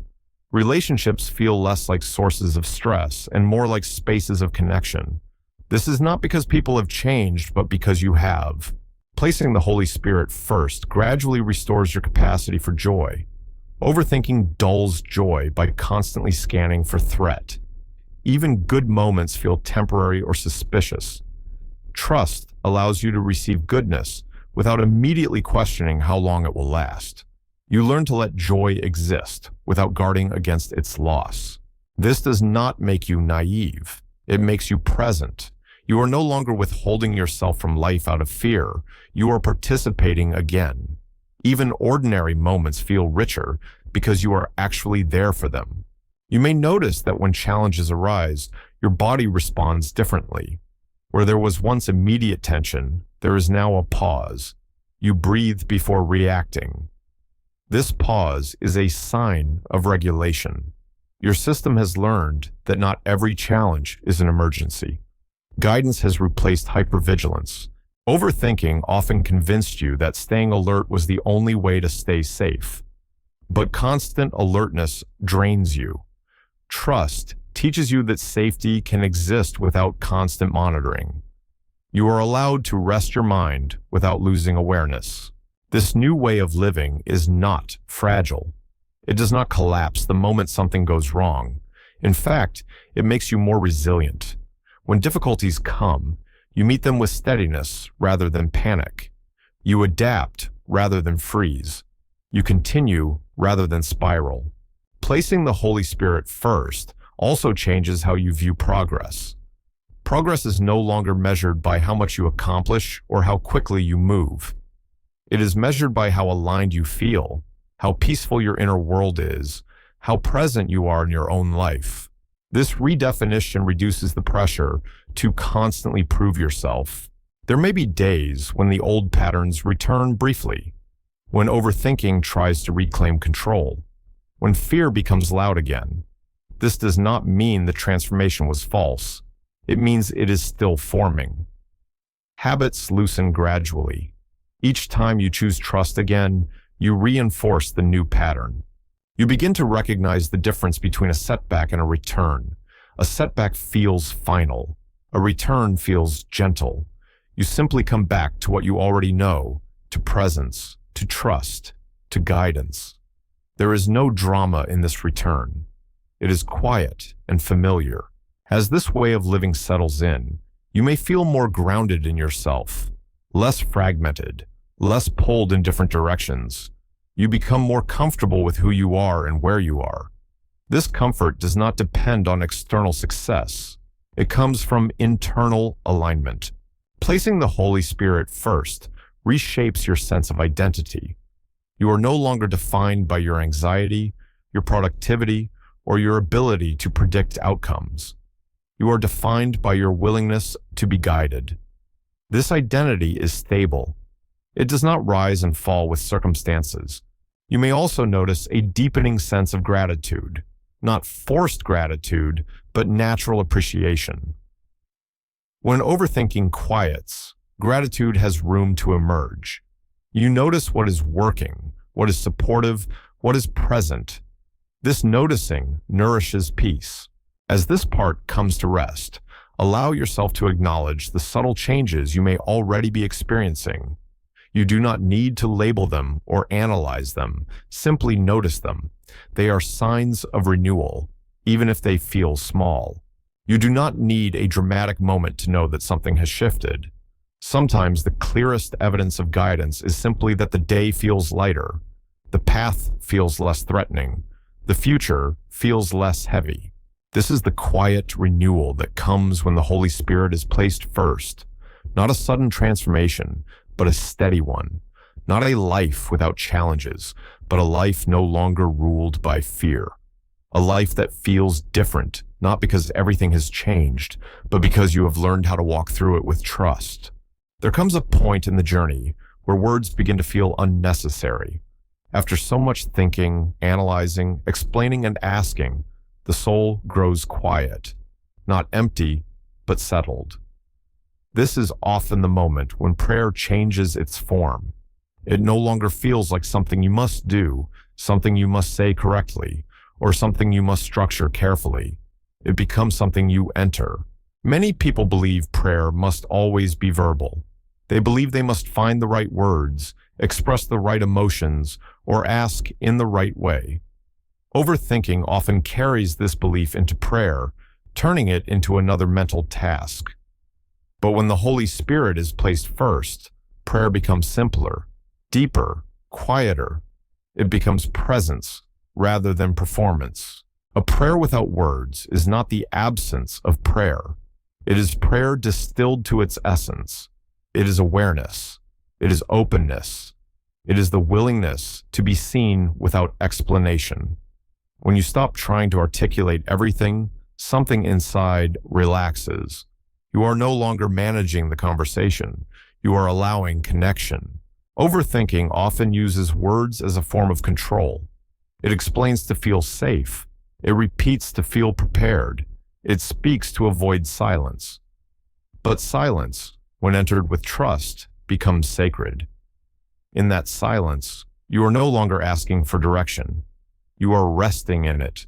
Placing the Holy Spirit first leads naturally into this kind of prayer. After learning to slow down, to trust timing, to release control, to lay burdens down, and to accept mystery, the need to speak diminishes. You realize that you do not need to convince God of your situation. You do not need to explain your pain. You do not need to justify your confusion. You are already known. This realization is deeply relieving. The pressure to perform spiritually dissolves. You stop worrying about whether you are praying correctly. You stop measuring the effectiveness of your words. Prayer becomes less about outcome and more about closeness. In a prayer without words, you bring your whole self as you are. Your fatigue, your uncertainty, your gratitude, your fear, your hope. You do not sort them. You do not organize them. You simply arrive. This arrival itself is an act of trust. The Holy Spirit meets you in this space gently. He does not interrupt the quiet. He does not rush the moment. He does not demand expression. He honors stillness because stillness allows communion without effort. In this space, you are not asking to be guided. You are allowing yourself to be held. Many people are uncomfortable with this form of prayer because it feels unproductive. There is nothing to say afterward, no clear takeaway, no obvious answer, but its effect is often felt later, quietly. You notice that you feel calmer, that reactions soften, that decisions feel less strained. The prayer continues to work beyond the moment. Overthinking resists this because it wants results it can track. It wants reassurance it can label. But a wordless prayer operates beneath the level of thought. It calms the nervous system. It restores balance. It reorients the heart. These changes cannot be rushed or measured, but they are real. This kind of prayer also teaches you to listen differently. You are no longer listening for instructions or messages. You are listening for tone, for peace, for alignment. You become sensitive to subtle shifts inside yourself. These shifts guide you more reliably than detailed explanations ever could. Placing the Holy Spirit first allows you to trust that even when nothing is said, something is happening. Connection does not depend on conversation. Presence is enough. This trust frees you from the anxiety of needing constant feedback. A prayer without words is often where healing deepens. Emotions that were too complex to articulate are finally allowed to exist without being managed. Grief can be felt without being analyzed. Joy can be received without being questioned. Fear can be acknowledged without being challenged. The Holy Spirit holds all of it without judgment. This holding creates safety, and safety allows integration. Parts of you that were fragmented by overthinking begin to come back together. You feel more whole, not because problems are solved, but because you are no longer divided internally. You may find that after a wordless prayer, you are less reactive, less defensive, less compelled to explain yourself. Silence has strengthened you rather than weakened you. This strength is quiet. It does not announce itself, but it stabilizes you. This form of prayer also reshapes your relationship with God. God becomes less of a problem solver you must convince and more of a presence you trust. You stop approaching prayer as a transaction and start experiencing it as relationship. Overthinking often treated prayer as a last resort, something to turn to when everything else failed. Placing the Holy Spirit first makes prayer the starting point, not the backup plan. And in this form, prayer does not require effort. It requires availability. There may be moments during a wordless prayer when thoughts intrude. This is natural. You do not need to push them away. You simply do not need to follow them. Each time you return to stillness, you deepen the practice. The goal is not a blank mind. The goal is a rested one. This kind of prayer also prepares you for action. After resting in presence, movement feels different. You are not acting to relieve anxiety. You are acting from alignment. Even small actions feel grounded because they arise from peace rather than pressure. Placing the Holy Spirit first teaches you that prayer does not have to look impressive to be effective. It does not need length or eloquence. It needs honesty. And sometimes honesty has no words. As this part comes to rest, allow yourself to imagine sitting quietly without needing to say anything. No requests, no explanations, no rehearsing. Just presence, just openness, just trust. You are not wasting time in this space. You are being restored. You are being realigned. You are being reminded that you do not have to carry everything through effort or expression. A prayer without words is not an ending. It is a deepening. It is where guidance moves from concept to experience, where trust moves from idea to felt reality. And when you rise from this quiet place, you may not have answers, but you will have something more sustaining. You will have peace, and that peace will guide you more faithfully than words ever could. There is a quiet confidence that grows when guidance has been placed first for long enough. It is not loud. It does not announce itself. It does not demand recognition. It simply settles into you, shaping how you move through life without drawing attention to itself. This confidence does not come from knowing what will happen next. It comes from trusting that whatever happens, you will not face it alone. Overthinking once convinced you that vigilance was strength, that constant mental activity was protection, that if you stayed alert, you could prevent pain. But this vigilance often kept you tense, restless, and disconnected from the present. Placing the Holy Spirit first reveals a different kind of strength, one that comes from surrender rather than control. You begin to notice that you no longer approach life as a series of threats to manage. Challenges still appear, but they do not define your inner state. You are not bracing yourself all the time. You are moving with steadiness. This steadiness does not depend on circumstances aligning perfectly. It remains even when things are uncertain. This way of living does not eliminate responsibility. You still show up. You still make choices. You still take action. But the source of your movement has changed. You are no longer driven by anxiety or the fear of getting things wrong. You are guided by alignment. And alignment carries a different energy. It feels grounded rather than pressured. When the Holy Spirit leads, your life begins to organize itself more naturally. You stop forcing connections. You stop chasing outcomes. You stop measuring every moment by its productivity. Instead, you pay attention to what feels steady, what feels open, what feels peaceful. These signals guide you more reliably than overanalysis ever did. You may find that some old habits fall away without effort. the urge to rehearse conversations, the need to anticipate every possible problem, the compulsion to explain yourself excessively. These habits loosen because the fear that fueled them is no longer in control. You are not suppressing them. You are outgrowing them. This growth is gentle. It does not require confrontation or discipline. It happens naturally as trust deepens. Each time you choose guidance over fear, the nervous system learns that it is safe to relax. Over time, relaxation becomes the default rather than the exception. Living this way also reshapes how you understand success. Success is no longer defined by how much you accomplish or how quickly you move forward. It is defined by how present you are, how aligned you feel, how peaceful your inner world remains, even when life is demanding. This redefinition brings relief. You are no longer chasing an image of success that leaves you exhausted. Placing the Holy Spirit first also softens your relationship with the future. The future no longer feels like something you must secure or control. It becomes something you trust will unfold as you walk. This trust does not make you passive. It makes you responsive. You act when it is time. You wait when it is not. Both feel meaningful. You may notice that you are more patient with yourself. Mistakes no longer feel catastrophic. Uncertainty no longer feels like failure.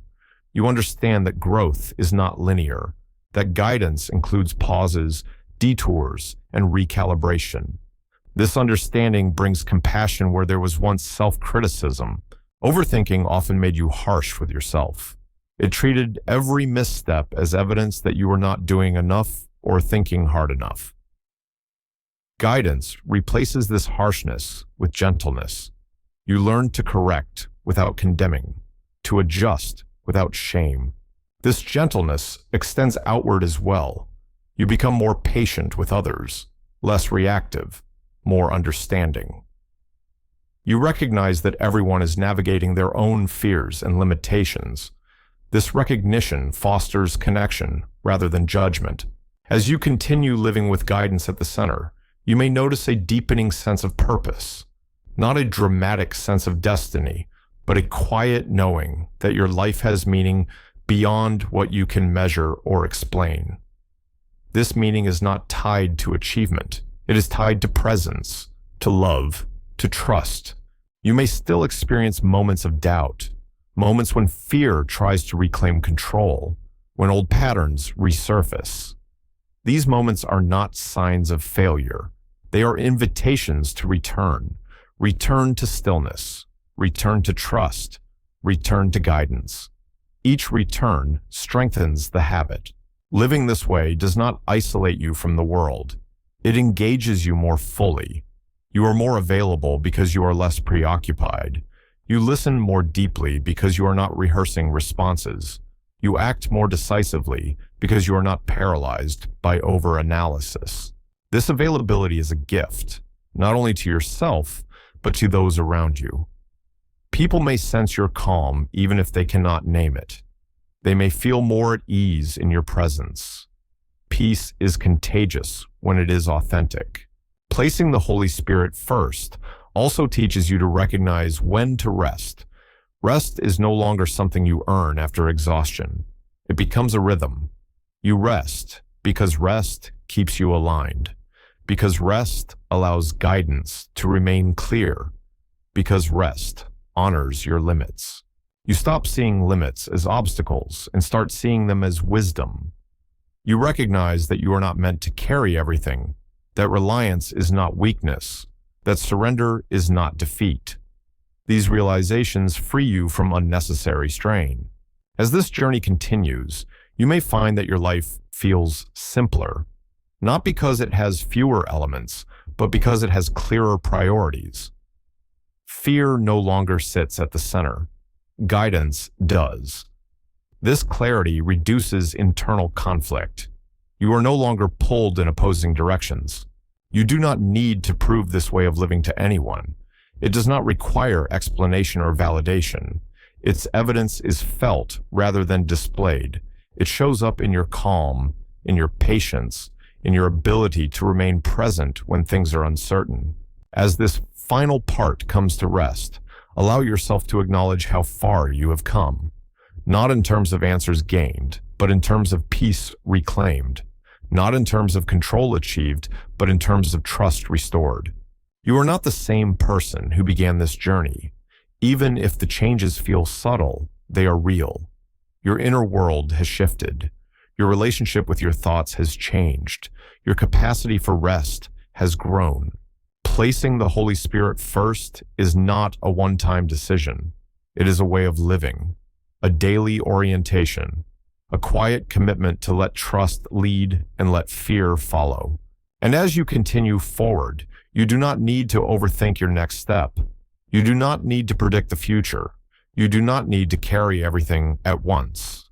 You only need to stay open, stay willing, stay aligned. That is enough.